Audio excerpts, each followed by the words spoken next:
வணக்கம். தொடர்ந்து நம்ம சேனலுக்கு ஆதரவு அளிக்கிற நண்பர்களுக்கு நன்றி.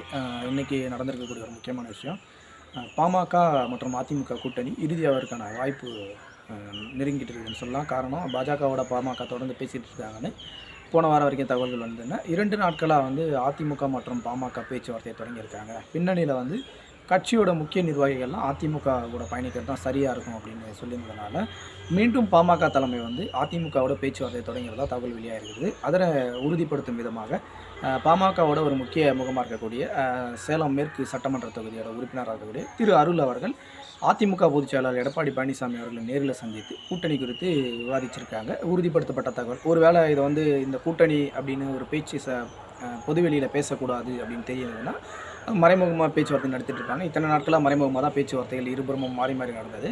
ஆனால் அதிமுக கூட்டணியில் போகிறத வந்து பாமக உறுதிப்படுத்தியிருக்குது அப்படின்னு சொல்லலாம். அதுக்கான காரணம் இன்றையான சந்திப்பு. இந்த சந்திப்பின் போது எடப்பாடி பழனிசாமி சில விஷயங்களை பாமக கூட்டணிக்காக விட்டு கொடுத்துருக்காரு அப்படின்னு சொல்லி ஒரு தகவல் வந்திருக்கு. ஏன்னு கேட்டிங்கன்னா, அதிமுக கிட்டத்தட்ட எந்த பெரிய கட்சிகளோட கூட்டணி இல்லாமல் சமூக வலைதளங்களில் ஒரு வார காலமாக அந்த கட்சியோட நிர்வாகிகள் மத்தியிலே வந்து நமக்கு வந்து கூட்டணிக்கு வந்து பெரிய கட்சிகள் எதுவும் வரல, திமுக கூட்டணி வந்து வலுவாக இருக்குது, அதை வீழ்த்தணும்னா சட்டமன்ற தேர்தல் கூட இல்லை, இது நாடாளுமன்ற தேர்தல், ஏன்னா வலுவான ஒரு அணி இருந்தால் தான் அவங்களுக்கு சாதகமான ஒரு ஃபைட்டை நம்ம கொடுக்க முடியும். எனவே பெரிய கட்சிகளுடன் கூட்டணி வைத்தால் தான் இந்த தேர்தலில் சாதகமாக இருக்கும் அப்படின்னு அதிமுக தொண்டர்களே சமூக வலைதளம்லாம் விமர்சனங்கள் எழுதிட்டு இருந்தாங்க. அதனால் எடப்பாடி பழனிசாமி பாமகவுடான பேச்சுவார்த்தைக்கு இறங்கி வந்திருக்காருன்னு சொல்லலாம். சிவி சண்முகம் மூலமாக ராமதாஸ் அவர்களை சந்தித்து நேரில் பேசினாங்க. அதில் வந்து பாமக வட மாவட்டங்களில் கேட்ட அனைத்து தொகுதிகளுமே வந்து அதிமுக விட்டுக் கொடுக்க தயாராகிடுச்சுன்னு ஒரு தகவல் வந்திருக்குது. குறிப்பாக சேலம் தொகுதி வந்து பாமக வந்து தொடர்ந்து வலியுறுத்தி வந்தாங்க, தருமபுரி தொகுதியை வலியுறுத்தி வந்தாங்க, கிருஷ்ணகிரி இந்தமாரி தொகுதியெல்லாம் வலியுறுத்தி வந்தாங்க. இதில் கூடுதலான இன்னொரு தகவல் என்னென்னு கேட்டிங்கன்னா, சிதம்பரம் தொகுதியில் இந்த முறை பாமக போட்டியிட போகின்ற தகவல்கள் கிடைச்சிருக்கு. காரணம், விசிக தலைவர் தொல் திருமாவளவர்கள் போட்டியிடுற தொகுதின்றதுனால கவனம் பெற்ற தொகுதியாக இருக்குது.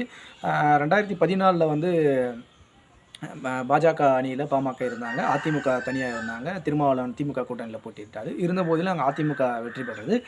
அதற்கு காரணம் வந்து பாமகவோட ஓட்டு வந்து அங்கே 1,00,000க்கு மேலே இருந்தது.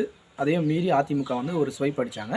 இந்த முறை பாமக வாக்கு வங்கி மற்றும் அதிமுக வாக்கு வங்கி ரெண்டுமே ஒன்று சேர்ந்தால் திருமாவளவனுக்கு வந்து ஒரு பெரிய ஃபைட்டாக இருக்கும் அப்படின்ட்டாலும் பாமக வந்து விசிகாவை குறி வச்சு இந்த தேர்தலில் களங்காள்றாங்கன்னு சொல்லலாம். அந்த கட்சியோட பொதுச் செயலாளர் இருக்கக்கூடிய திரு வடிவேல் ராவணன் அவர்கள் பாமக சார்பில் வந்து சிதம்பரம் தொகுதியில் போட்டியிடக்கான வாய்ப்புகள் அதிகம் இருப்பதாகவும் கணிக்கப்படுகிறது. தொடர்ந்து அரசியல் தகவல்களை தெரிவித்து வருகிறோம். நம்முடைய சேனலுக்கு ஆதரவு அளிக்கணும்னு நினைக்கிற நண்பர்கள் சேனலை சப்ஸ்கிரைப் செய்யுமாறு கேட்டுக்கொள்கிறோம். நன்றி.